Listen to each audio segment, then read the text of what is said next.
Hola, ¿qué tal? ¿Cómo están? Yo soy Adrián MG y estamos en el podcast de Divagario Cultural. Saludo con mucho gusto a Alejandro Luna. ¿Qué tal, Adrián? Buenas tardes, pues muy contento de estar aquí nuevamente en Divagario. Pues el día de hoy, en este episodio, vamos a hablar de nuestros libros favoritos. Es una selección que a mí me costó muchísimo trabajo hacerla porque la mayoría de mis libros son mis favoritos. Claro, yo tengo mis libros favoritos, bien guardaditos, bien en un lugar especial. Y bueno, cuando te propuse que hiciéramos este episodio en el cual habláramos de la historia de nuestros libros, de cómo llegaron a nuestras manos, por qué nos llamaron la atención, de qué tratan, quién lo escribe, quién nos lo recomendó, etc. Pues yo me puse a hacer la selección y me costó muchísimo trabajo. No sé si a ti te costó trabajo o no, pero créeme que a mí sí. Pero logré seleccionar algunos libros que considero mis favoritos. Uy, Adrián, pues es que fue una hazaña. La verdad que me la pusiste muy difícil esta vez. Creo que 5 son pocos. Pero, pues digo, vamos adelante, ¿no? A ver, vamos a platicar de ellos. Bueno, pues vamos a empezar. Además de que, una aclaración, pues esta selección es muy subjetiva. Es una decisión propia. Cada quien en casa tendrá sus propios libros favoritos y la razón por la cual son sus preferidos. Y bueno, pues la intención de este episodio es animar a quienes nos están escuchando a que lean estos libros que hablan de diferentes temas que a nosotros nos gustan y que son muy se acomodan bastante bien con el objetivo de este podcast, que es la divulgación cultural, sobre todo de lo que se da en México y muy en especial en la Ciudad de México. Pero bueno, vamos a empezar. ¿Te parece si mencionamos uno y uno? Para que así vayamos compartiendo estas preferencias librescas. Mira, el primero que yo seleccioné, que siempre lo he recomendado, se titula México en 1554, escrito por Francisco Cervantes de Salazar en el siglo XVI.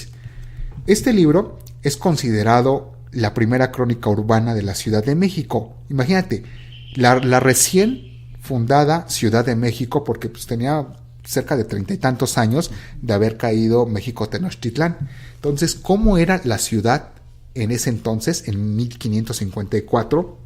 Nos los describe perfectamente este pequeño libro. Trata de 3 diálogos. El primero de ellos describe la universidad que actualmente se ubicaba donde hoy está el Museo UNAM hoy, que es en la esquina de la calle de Moneda y Seminario. Justo en esa esquina, ahí estuvo la primera universidad. Entonces, el autor de este libro va describiendo cómo eran los salones, incluso los maestros, cuánto ganaban y cómo era la fachada, etc. En el segundo diálogo, hacen un recorrido por el interior de la ciudad, lo que era antes la ciudad. Recordemos que esta ciudad está fundada sobre un lago. Entonces, a la llegada de los españoles, cómo se empezó a trazar era muy pequeña, ¿no? Hoy sería impensable cómo era la ciudad en aquel entonces. Entonces, lo que hace el autor se basa en 3 personajes ficticios, 2 habitantes y un forastero, y le dan un recorrido por la ciudad, van caminando por las calles, le van describiendo cómo era en ese entonces las calles, quién vivía en tal o cual casa, qué había allá, cómo vivía la gente. Vamos, es fascinante porque te lleva al pasado, a recordar, a ver, a conocer la Ciudad de México en 1554. Ya en el tercer diálogo, hacen un recorrido a caballo por las afueras de la ciudad. Es decir, salen de lo que se conocía de la traza para dirigirse hacia Chapultepec, suben el cerro de Chapultepec y desde ahí observan la ciudad.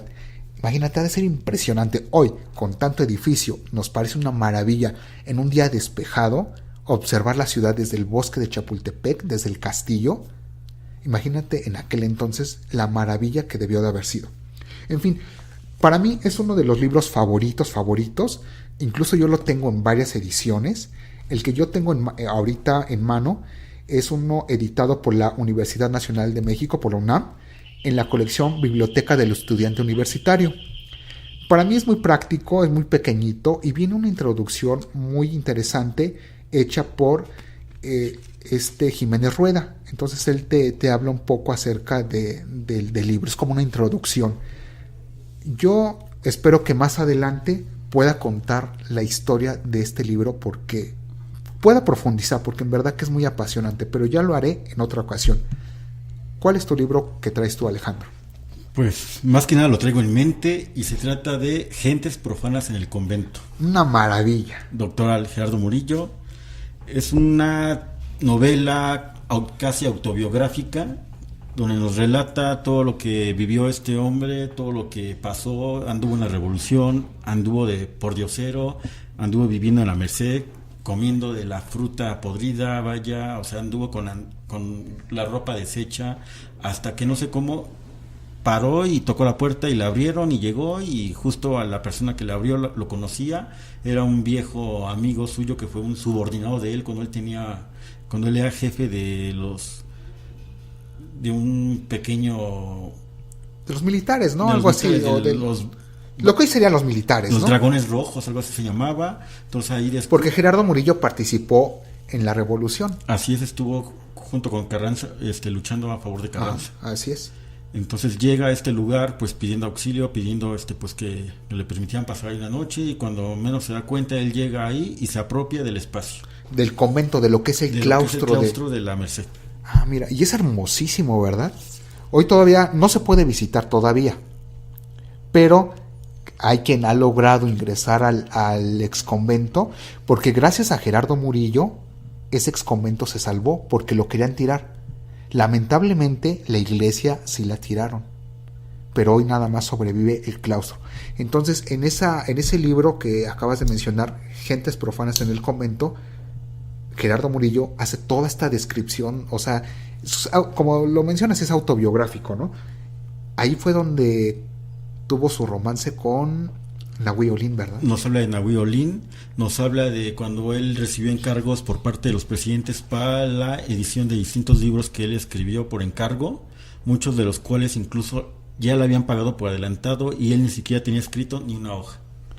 Fíjate, ahorita que lo estás mencionando, también cuando yo lo leí, dice que sus pinturas, sus cuadros, sus bocetos, los vendía en los patios de la Merced a precios irrisorios.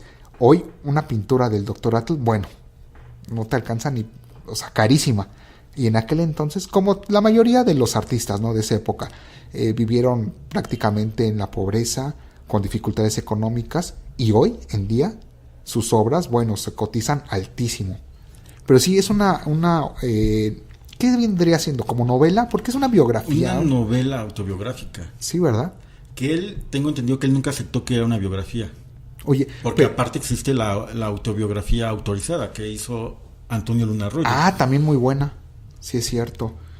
Oh, pues ojalá lo puedan conseguir, porque entiendo que es un libro difícil de conseguir, ¿no? O sea, es un libro, lo empecé a leer por una recomendación que me hicieron en un recorrido que yo hice en la Merced. Acudí a un recorrido turístico por el centro a la Merced, y la persona que hizo el recorrido nos recomendó este libro, y pues después te lo quise comprar y me di cuenta que el precio pues no se encuentra, o sea, sí se encuentra fácil, pero el precio sí es elevado. ¿En qué edición tienes el tuyo? Solamente, bueno, se editó en el año 1950, es un libro de más de 500 páginas, se editó originalmente en lo que es Ediciones Botas, pero también lo pueden encontrar en las ediciones que sacó el Colegio Nacional en Obras Completas del Doctoral, que también es algo difícil de conseguir, ¿no? Sí, ya es difícil. Yo lo tengo precisamente en el que editó el Colegio de México. Me gustaría tenerlo en Ediciones Botas, porque es bellísima la portada, es bellísimo. Todos los libros de Ediciones Botas son muy hermosos, esos libros, pero ya es muy difícil conseguirlo. Y digo, yo creo que lo he visto hasta en 2,000 pesos. Sí. Y pues sí, es un libro que narra pues todas las aventuras que vive este hombre y las que vivió al llegar ahí. No nomás que él venía ya arrastrando de su vida pasada y cuando llegó ahí. También nos relata, por ejemplo, por ahí pues hace una narración de un asesinato que se cometió, que él fue testigo, ¿no? Dentro del convento. Dentro del convento. Qué maravilla. Pues sí, es muy recomendable el libro. Ojalá que quienes nos están escuchando lo logren conseguir en librerías de vieja. En PDF, lo pueden googlear y lo pueden bajar en PDF. Sí, ok. Bueno, ahora yo tengo otro libro que me fascinó bastante. Cuando yo lo leí, bueno, quedé fascinado. Se llama Josefa Ortiz de Domínguez, escrito por la cronista Ángeles González Gamio. Este libro es editado por Grijalbo y fue una convocatoria que se hizo en 2010 para los festejos del Bicentenario de la Independencia y el Centenario de la Revolución. La editorial convocó a varios historiadores, escritores, para que escribieran bajo una colección que se llama Charlas de Café con. Y bueno, lo que hacen, o lo que hicieron los escritores, es una novela histórica, imaginándose que ellos charlaban con algún personaje, ya sea de la Independencia o de la Revolución. Y Ángeles González Gamio escribió sobre Josefa Ortiz de Domínguez. A mí me gusta muchísimo porque se supone que Ángeles viaja al pasado para poder entrevistar a la corregidora Josefa Ortiz de Domínguez. Entonces te va contando cómo eran las calles de la ciudad, lo que hoy es el centro histórico. Ella, según Ángeles, va recorriendo, va caminando las calles, y miren que pues ella es conocedora de estos temas. Entonces pues sí lo logró bastante bien, porque sí te adentras al pasado, al siglo XIX, cuando conoció a la corregidora, desde que va llegando a su casa, cómo va caminando, cuando toca la puerta, los nervios que sentía de poder entrevistar a la corregidora, describe el carácter. Todo esto pues desde luego se lo imagina Ángeles González Gamio, que es una de las licencias que se pueden dar quienes escriben novela histórica. Lo hace, yo creo que bien basado, me imagino que bien investigado, y es un libro pequeño que uno lo lee muy rápido. Pero fíjate que a mí me gustó muchísimo. Incluso de esta colección yo tengo como 15. Me faltan varios porque no sé, ni siquiera sé cuántos son. Pero tengo varios. Otro que me gustó mucho fue el que escribió Guadalupe Loaesa, que ella va a entrevistar a Porfirio Díaz, va a su tumba allá en París. En fin, pero bueno, no me quiero salir del de Josefa, que es maravilloso. Incluso de ahí, yo puedo confesarlo, que de ahí me nació mucho esta idea de las novelas históricas. Me adentró bastante bien y me enamoré de ese género literario que es fascinante, la novela histórica. Yo digo que es un buen recurso para que el público en general, no los académicos, no los especialistas, ellos escribirán ensayos y escribirán artículos académicos, y está bien, y respetables y admirables. Pero la novela histórica yo creo que te acerca a descubrir más sobre la historia de tal o cual personaje o tal o cual hecho, ¿no? Entonces, para mí es un libro maravilloso. Alejandro, ¿cuál es tu siguiente libro? Te digo otro, El Canillitas, de Artemio de Valle Arizpe, uno de mis autores favoritos. Sobre todo, este autor se encargó sobre todo de escribir la vida en la época colonial. En este caso, está describiendo a Félix Vargas. Félix Vargas, en pocas palabras, ni siquiera ese era su nombre, ni siquiera él supo cómo se llamaba. Vamos, es la vida de un vago. O sea, es increíble. O sea, es un vago que lo sitúa en la época colonial. Ahí nos describe las aventuras que vive este personaje. Este personaje no conocía a su papá, no conocía a su mamá, anduvo por las calles pues vagando, tuvo muchos amigos que eran malas influencias para él. Pero a mí me parece muy recomendable, es muy divertido, sobre todo te divierte mucho, maneja muchos refranes, pues la picaresca, vaya, ¿no? Hay muchas cosas que él dice sin caer en lo vulgar, pero te dan risa, no sé, a mí por ejemplo hay una parte en donde Félix Vargas ve a una chica, le gusta o describe a su amigo cómo es otra mujer y por ejemplo dice que debajo de su falda se escondían las dos cúpulas del Templo del Carmen. O sea, qué bella forma de decir que era una mujer de amplio busto, ¿no? Y así como ese maneja, también nos describe los juegos que jugaba el Canillitas, que eran los juegos de la época, describe incluso... ¿En qué época está? La época colonial. Ok. Lo que hacía, precisamente es el recurso que ocupa Valle Arizpe, la picaresca mexicana, un buen recurso que siempre tuvo Artemio de Valle Arizpe, un gran... pues también cronista de la Ciudad de México. Fíjate, él era de Saltillo, se viene a vivir aquí a la ciudad y se volvió un cronista oficial de aquí de la ciudad. Muchos libros acerca de la historia de la Ciudad de México ha escrito Artemio de Valle Arizpe. Bueno, escribió porque ya no vive. Pero bueno, yo también tengo este de Canillitas. No he tenido oportunidad de leerlo, pero mira, ahora tú como me lo estás recomendando, seguramente voy a ir ahí a mis libreros, lo voy a buscar y espero que pronto sea una próxima lectura.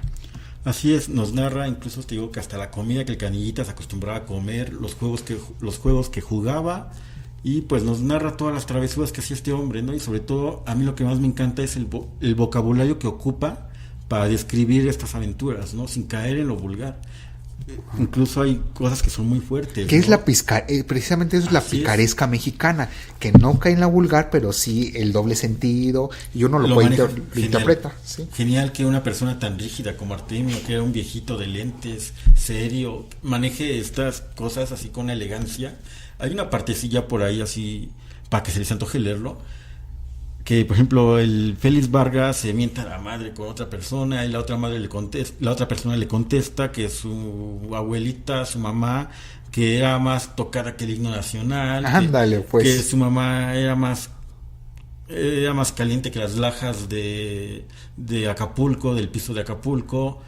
No sé, llega a manejar incluso que su mamá era más transitada que la calle de Plateros. Ándale, pues. O sea, imagínate nomás cómo era su mamá. Cada quien se podrá imaginar. Y sin saber que ni siquiera el propio Vargas sabía quién era su mamá o supo quién era su mamá. O sea, pero él se sabía defender. Pero sabía defender, y con este lenguaje que era muy rico. O sea, es un lenguaje barroco. Un lenguaje muy rico, ¿no? Sin caer en lo vulgar. O sea, muy recomendable. Qué bueno. Para divertirse un rato. Bueno, y yo creo que es fácil de conseguir, ¿no? No sé qué editorial lo tienes. Lo traigo en Diana. Es que Diana, exactamente, la editorial Diana editó varios libros de Artemio de Valle Arizpe. Yo tengo varios de él, La calle de Tacuba, Calle Vieja, Calle Nueva, vamos, varios de editorial Diana. A ver, voy a leer un poquitito, un rengloncito del final del libro. Como les contaba, es la vida de un vago. A ver. Dice: aquí descansa Félix Vargas, quien siempre descansó. Nunca hizo nada. Nunca hizo nada, un vago, exactamente. Pues qué padre. Pues a ver si lo leo próximamente. Bueno, ahora yo traigo otro libro que se llama La biblioteca de mi padre, escrito por Rodrigo Martínez Varax. Rodrigo es hijo de José Luis Martínez, el gran bibliófilo, que hoy podemos visitar su biblioteca en la Biblioteca México, estas bibliotecas personales que compró el gobierno hace recientemente, bueno, ni tan reciente, ya tiene poco tiempo, pero ahí están las bibliotecas. Entonces Rodrigo, que es el hijo de José Luis, escribió sobre la biblioteca de su papá, las anécdotas, el cómo consiguió algunos libros difíciles de comprar, platica también de cómo su papá se aficionaba, pues era un bibliófilo, y todo esto nos lo cuenta Rodrigo Martínez Varax en este pequeño libro. A mí me encantó muchísimo porque ya en enero de este año se cumplieron 100 años del nacimiento de José Luis Martínez y se llevaron varios festejos, entre ellos conferencias, presentaciones, etcétera. Y ahí fue donde yo me enteré de este libro. A mí siempre me ha gustado mucho libros que hablen sobre libros o bibliotecas o bibliófilos. Y entonces, bueno, yo empecé a investigar y di con este libro. Lo compré en Educal, pero recuerdo que me costó muchísimo trabajo conseguirlo. Incluso ya era el único que había. O sea, yo empecé a buscar en las librerías Educal porque solamente ahí lo tenían, porque está editado por el Conaculta, en aquel entonces Conaculta. Y entonces, pues di afortunadamente con él. Por eso es uno de mis grandes tesoros, porque aparte sé que ya no se edita, que es difícil de conseguir. Y bueno, pues hoy lo atesoro muchísimo. También aquí lo que hace Rodrigo, no un inventario, pero sí menciona qué es lo que contiene, qué colecciones contiene la biblioteca de su padre. Yo creo que lo hace como un testimonio para saber lo que se va a entregar o lo que compró el gobierno, porque el gobierno compró la biblioteca de José Luis Martínez. Entonces también hace una propuesta, Rodrigo, de que se siga comprando las colecciones, las revistas que su padre iba comprando frecuentemente. O sea, que no sea una biblioteca museo, que no sea una biblioteca estática, sino que siga teniendo vida. Afortunadamente la biblioteca está en buenas condiciones, creo que está en buenas manos, en un buen lugar, está en la Biblioteca México, un gran complejo de bibliotecas, la ciudad de los libros, como le llamaron. Pero algo que no me gusta mucho es que prácticamente es una biblioteca museo. Incluso tú vas y no puedes tomar los libros porque tienes que esperar a que vaya el bibliotecario, te lo dé, o sea, y así, y eso no se hace disfrutable. Se agradece que está resguardada, que haya quedado en México, porque muchas bibliotecas han salido del país. Pero bueno, todo esto nos lo cuenta Rodrigo Martínez Barax en La biblioteca de mi padre. Pues ya que hablaste de libros, yo ahorita traigo aquí en las manos un libro de Porrúa genial que por casualidad dimos con él. Me acuerdo que ese día iba yo contigo a la editorial no sé ni quién lo vio primero. Ya es lo de menos discutir si tú lo viste o yo lo vi. La cuestión que pues llamaba la atención por su portada, ¿no? Su portada es de color morado. Sí. Se observa pues una gran biblioteca que está dentro de un espacio abovedado. Ajá. Y es el número 600. Tienes que ser arquitecto, te vas a los términos arquitectónicos. Es el número 682 de la colección Sepan cuántos de la editorial Porrúa. El autor es Juan B. Ignis, no sé si tú sabes qué es B, es Juan B. Ignis. Ajá. El libro, Epítome de la Bibliología. ¿Qué es epítome? Epítome es resumen, o sea, es un libro que trata del resumen de la historia del libro. Muy interesante. Habla desde cómo fueron los inicios del libro, cómo fue en el siglo XVI, la imprenta, la tipografía, cómo llegó este libro a América, cómo llegó la imprenta a México, las primeras grandes bibliotecas, las bibliotecas más importantes del mundo, y también nos da por ahí, describe los tipos de lectores que hay, también nos da una listita por ahí de 10 puntos donde nos recomienda cómo cuidar de nuestros libros y qué es lo que un buen lector jamás debe de hacer. Con sus libros. Creo que es un libro pues pequeñito, son 220 y tantas hojas, pero trae unos temas muy importantes. Es de esos yo acostumbro subrayar mis libros, pero es de estos libros que tú dices, subraya lo importante, lo abres y tú encuentras un todo. 70% del libro subrayado. Creo Sí. que es un libro que vamos a dejar un poquito aparte, creo que le podríamos dedicar, tú también lo tienes, Adrián. Sí. Creo que podríamos bien divagar sobre en un episodio particular. En Oye, lo que estoy viendo aquí en tu libro es que tú le pones en la primera página, le pones la fecha en que lo adquiriste, le pones dónde lo compraste y el precio. Y bueno, y tu firma. Así es. Lo que hacía Carlos de Sigüenza y Góngora. ¿Ah, sí? Exactamente, le ponía dónde lo había comprado y cuánto le había costado. Eso hacía Carlos de Sigüenza y Góngora a sus libros. Pues es un libro económico, 90 pesos, y creo que es un libro de cabecera para todos aquellos que les gusta la lectura. Tienen que saber el origen. Que son amantes de los libros, ¿no? Amantes de los libros, tienen que saber de dónde salió el libro, ¿no? Bueno, muy bien, pues buena recomendación. Ahora yo traigo otro libro que me fascinó bastante cuando yo lo leí. Es uno de mis favoritos. Se llama Juan O'Gorman, autobiografía. Es la biografía de Juan O'Gorman, el pintor, el arquitecto. Vamos, tantísima obra que nos dejó Juan O'Gorman. A mí me fascinó bastante. Yo no recuerdo cómo di con él. ¿Quién me lo recomendó? Seguramente en alguna conferencia lo han de haber mencionado. Y bueno, corrí, por supuesto, a buscarlo de inmediato. Porque me llamó mucho la atención todo el trabajo arquitectónico que ha hecho Juan O'Gorman. Pero también me fascinan los murales. Tenemos la biblioteca que está en CEU. También es un proyecto de Juan O'Gorman. Los murales son fascinantes. Yo creo que de los muralistas es uno de mis favoritos, Juan O'Gorman. Y bueno, en este libro Juan O'Gorman pues cuenta toda su vida. En portada viene una fotografía de Juan O'Gorman tomada en enero de 1982, que es justamente en el mes y en el año donde se suicida Juan O'Gorman. Es decir, una fotografía reciente. Yo cuando lo vi dije, a mí me hubiera gustado que en portada viniera la pintura autorretrato de Juan O'Gorman, que me fascina, es una de mis favoritas, pero yo creo que también esta fotografía que viene en portada de Juan O'Gorman lo hace fantástico. Me gusta mucho, es uno de mis favoritos y pues bueno, está escrito de una manera fascinante. La vida de Juan O'Gorman, contada por él, es fascinante. Yo sé que hay una biografía escrita por... ¿cómo se llama? Tú sabrás. Ida Rodríguez Prampolini. Ok. No, yo me refería a la de Luna Arroyo. También Luna Arroyo. Que no hemos podido conseguir. Sí, también Luna Arroyo escribió una biografía de Juan O'Gorman y sí, en efecto, es un libro muy interesante porque no solamente trata de la vida de Juan O'Gorman, sino que también menciona, para mí es muy interesante saber acerca de todos los demás personajes que vivieron en su época. Por ejemplo, aquí nos menciona que uno de sus mejores amigos era Diego Rivera, Frida Kahlo. Sí. Vamos a situarlo un poquito en la época, ¿no? Y también ahí nos platica que él entró en depresión mucho a partir de la muerte de Frida. De Frida, exacto, sí. Sí, los quería mucho, eran como sus papás, sus mentores, tanto Frida como Diego. Quería más a Frida, la quería muchísimo. Pero bueno, pues ahora, ¿cuál libro tienes tú?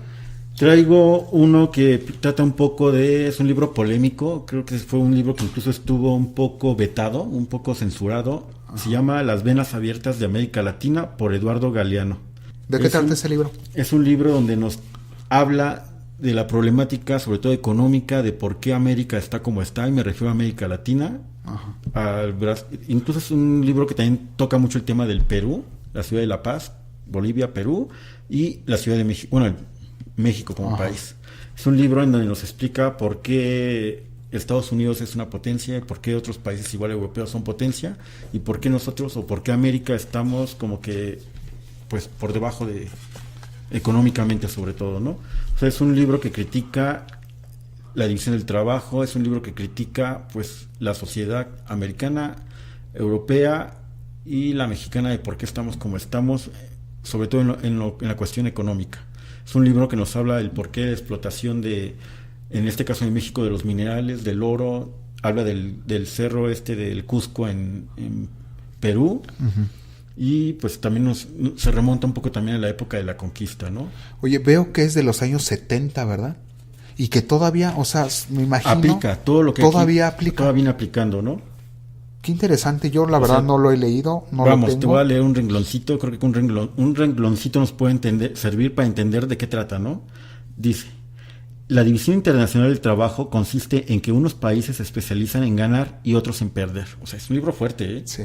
Una crítica bastante dura, pero real. Este señor ya murió, tiene un par de años que murió, Eduardo Galeano, pero en sí, en general, todos sus libros son muy interesantes por la crítica que hace a la sociedad. Mira, he escuchado de él, pero la verdad es que no me ha llamado tanto la atención como lo acabas de hacer tú, y seguramente lo voy a tratar de conseguir para leerlo. Bueno, pues ahora yo por último, de mis libros favoritos, tengo este que se llama Ciudad, Sueño y Memoria. Son crónicas que escribió Rafael Pérez Gay y Héctor de Mauleón, dos de mis autores favoritos. No se diga Héctor de Mauleón, me encanta cómo escribe crónicas de la Ciudad de México. Y viene ilustrado por Carlos Villazán, quien es uno de los creadores de la página La Ciudad de México en el Tiempo. Para mí es uno de mis libros favoritos, lo he leído varias veces, sobre todo las crónicas de Héctor de Mauleón, que son las que me fascinan. Este libro lo editó el gobierno de la Ciudad de México y Ediciones Cali Arena. Hasta donde yo sé, no estuvo a la venta. Yo me enteré que alguien lo había conseguido y bueno, pues desde ahí yo digo, lo tengo que tener también yo. Lo anduve buscando por librerías de viejo, por libreros que yo conozco y nadie lo tenía, nadie. Lo que se me ocurrió es escribirle un correo a Héctor de Mauleón solicitándole este ejemplar. Y él, muy amable, casi de inmediato, me contestó con todo gusto. Incluso, bueno, pues yo imprimí el correo que yo le mandé y lo que él me respondió y lo meto aquí en el libro, y es como, va a ser un testigo de mi libro, ¿no? Te repito, son crónicas que me fascinan, de la Ciudad de México. Y pues bueno, pues ya se nos acabó el tiempo, Alejandro. En esta ocasión ya nos apasiona tanto este tema. Seguramente tendrás muchos más libros. Muchos en el tintero, como se dice, quedaron varios en el tintero. Es una selección difícil, pero vamos. Pues yo te propongo que hagamos un siguiente episodio, y de esto seguramente tendremos muchos episodios porque es una de nuestras pasiones. Los libros, de qué tratan, cómo los conseguimos, las librerías de viejo, en fin. Pues te propongo que próximamente grabemos otro episodio sobre este tema. Pero por hoy se nos terminó el tiempo. Pues yo soy Adrián MG, un gusto haber estado aquí con ustedes. Les recuerdo, suscríbanse a nuestro canal de YouTube, activen esa campanita para que les llegue una notificación cada que tengamos un episodio nuevo.